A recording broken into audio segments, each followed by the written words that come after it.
America needs to know my story concerning Governor Tim Walz and what he did to me, as well as so many other business owners in the state of Minnesota. So I'm a regular American, wife, mom, grandma, and very, very proud and thankful to be all of those things. I'm a hardworking business owner along with my husband for more than 30 years. We have owned and operated businesses and have always followed the law. I think the worst thing that has ever happened to me was when I was a teenager. I think I got a speeding ticket. Otherwise, we're just law-abiding people like most Americans are. Of course, we all know, I will never forget the year 2020 when COVID happened. And in the state of Minnesota, my business is located in the state of Minnesota, southern Minnesota. It was a lovely wine and coffee bistro, and it had been in operation for going on 8 years by the time that my business was shut down and destroyed. And when I say it was destroyed, I'm speaking of the being shuttered and not being able to survive that because of what Governor Tim Walz, and Attorney General Keith Ellison did to me and to my business as well. Real quick, Keith Ellison, he's one of these far left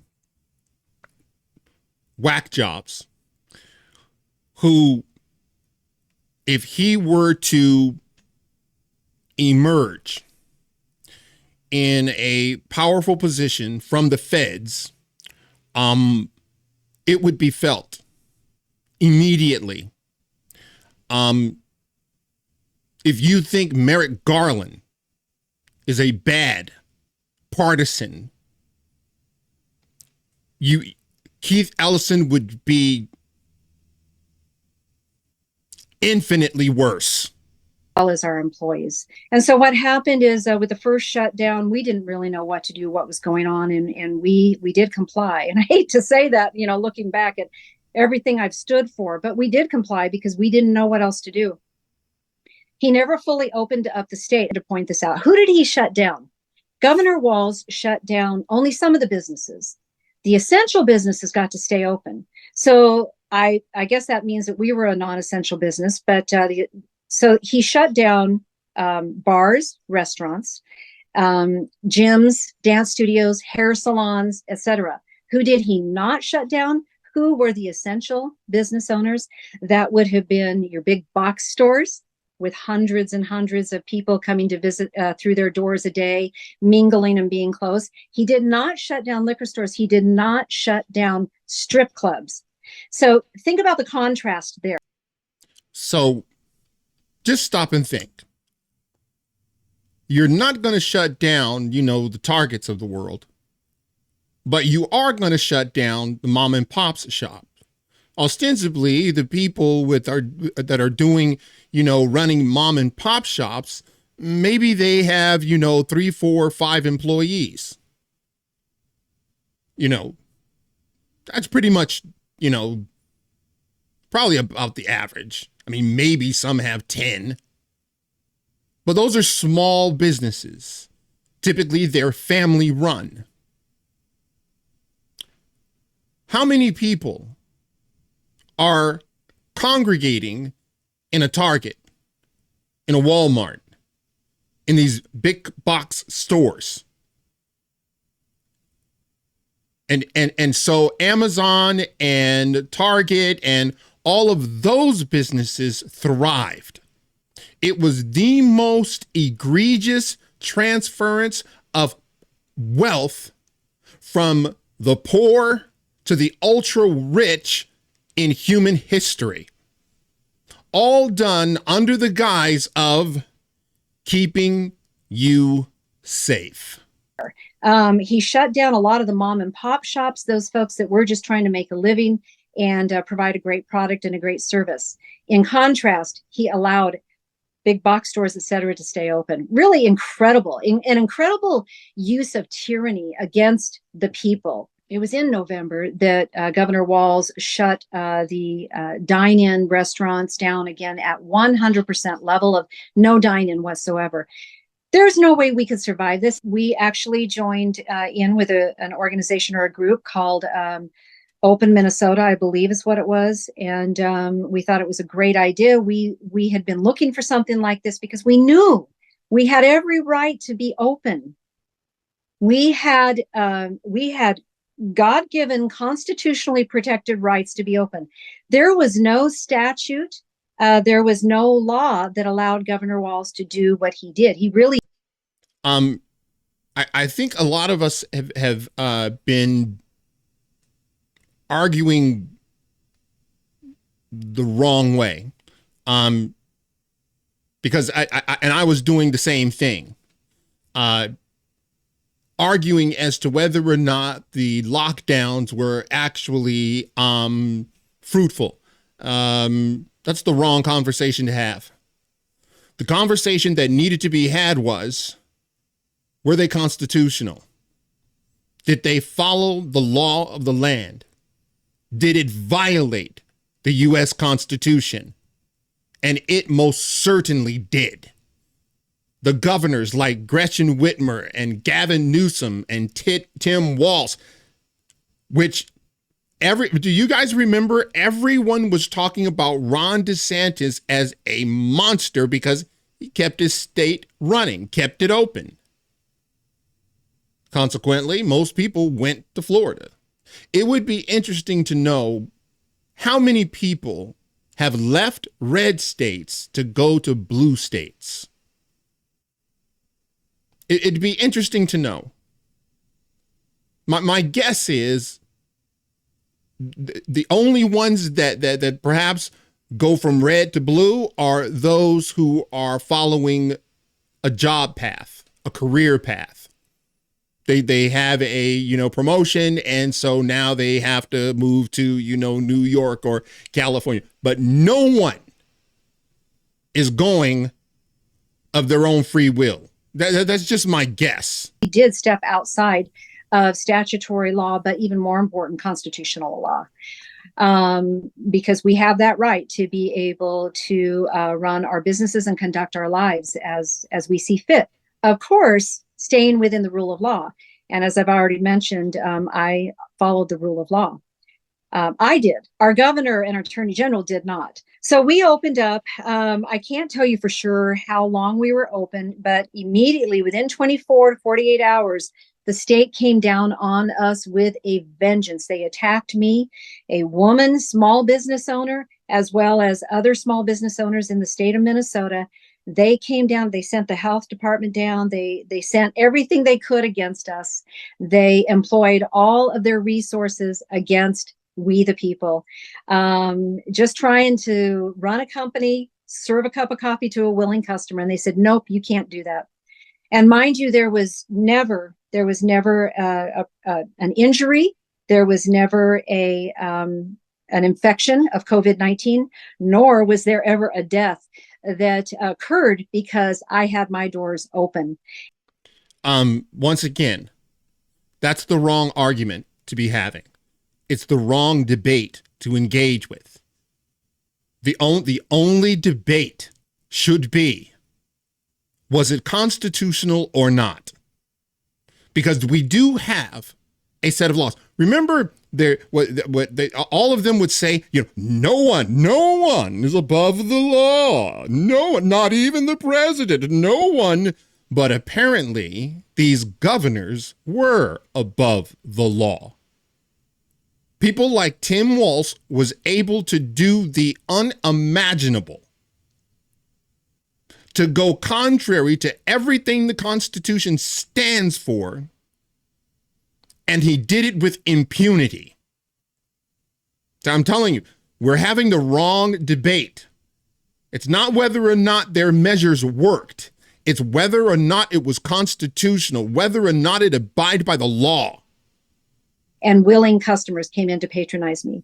So it was about the first part of January. All kinds of, I think it was 5 civil cases were thrown at me and 2 criminal cases were thrown at me because of what I did, because I supposedly violated these illegal and unlawful emergency executive orders.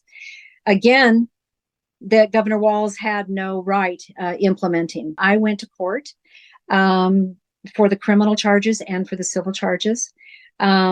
There have been, I've incurred tens of thousands in court fees, in legal fees. There have been upwards near 100,000 levied against me in fines, fees, etc. I went to court. I was found guilty. Was precipitated and put on me by the, you got to go all the way to the top. That again, that'd be Tim Walz and Attorney General Keith Ellison.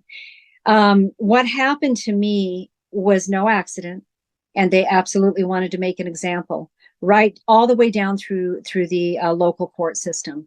I was found guilty. I was not allowed to present my defense in a court of law. I was given sentenced to 90 days, which was the max sentencing. And I was also fined $1,000, which was the max fine for this supposed thing that I did, where I was standing on my rights and totally protected by the Constitution of the United States of America. That's the argument. Okay. Everything that happened to her was unlawful. Just because this is ground zero. Everything they put her through were violations of the highest law in the land.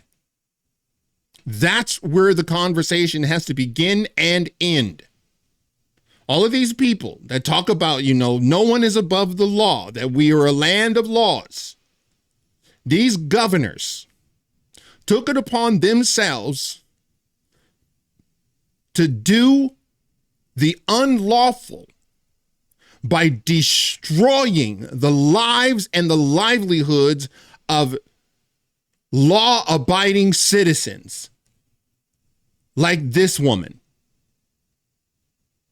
And they did it with no consequence.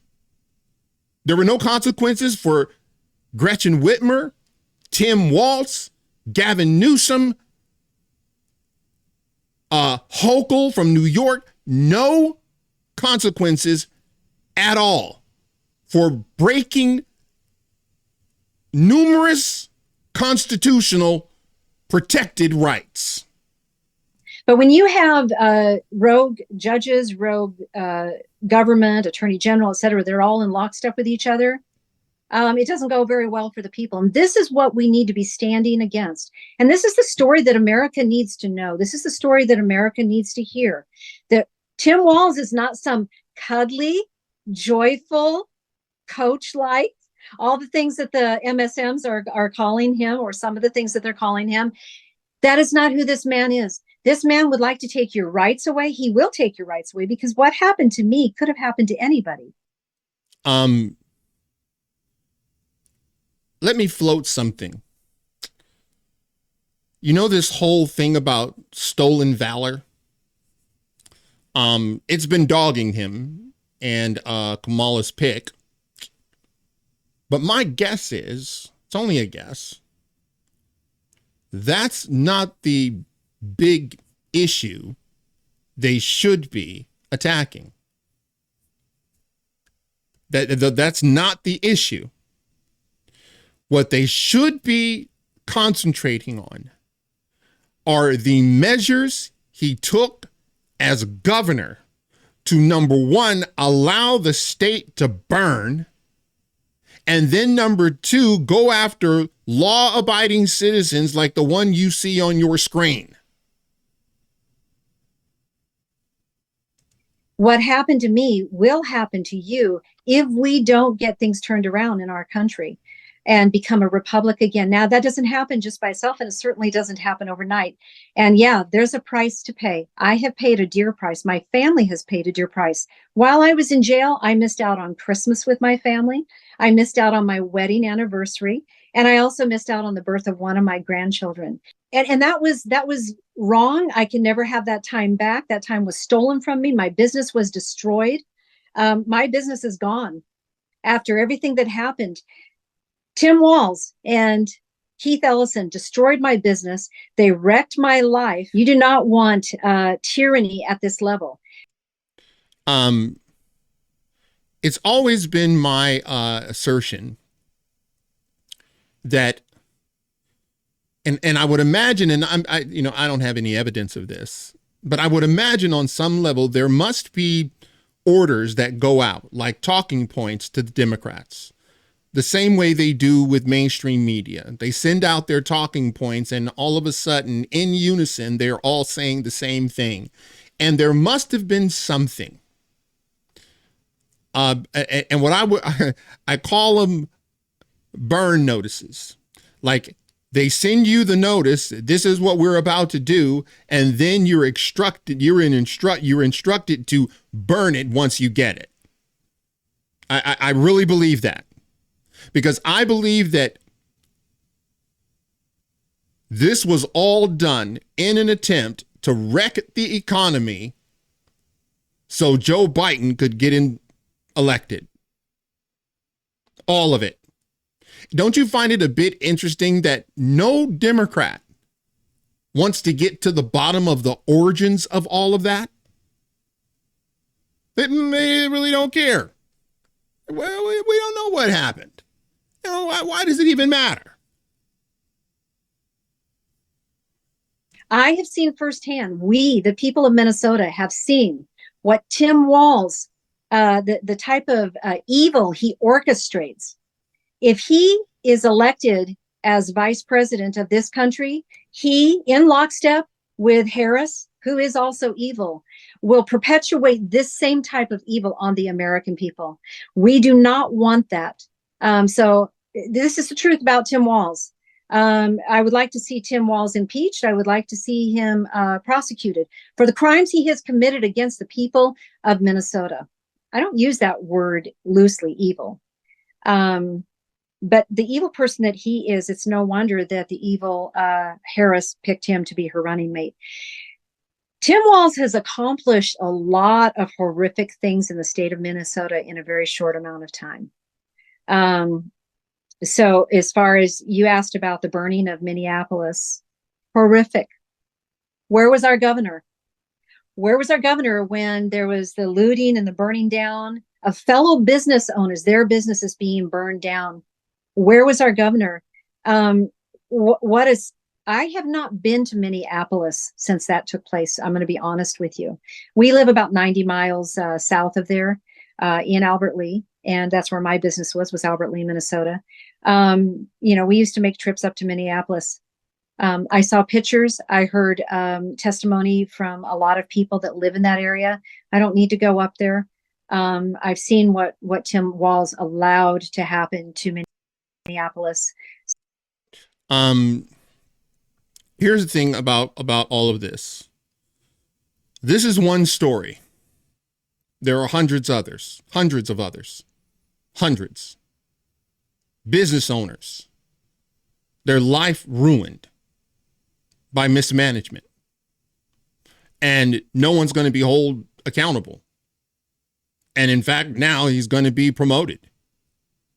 It's interesting to me that everyone is focusing on the stolen valor thing, which, okay, I understand that. But this guy allowed people's lives to be looted, harassed, burned to the ground. And then you have a vice president, Kamala, soliciting donations to bail the people out who are burning down the businesses. And right now, they want to run the entire country. Good God. You guys tell me what you think. Stories like this need to get out there. Donald Trump needs to sit down with this woman and others like her. Maybe Trump Jr. sits down. Maybe Laura or I don't know. But somebody needs to be sitting down with these people and telling them the monster that is Tim Walz. He's not this cuddly school teacher. He's a monster drunk on power. All right, that's it for now. If you like this video, smash that like button and subscribe. And if you're following me on Rumble, please press that follow button. And until the next time, God bless.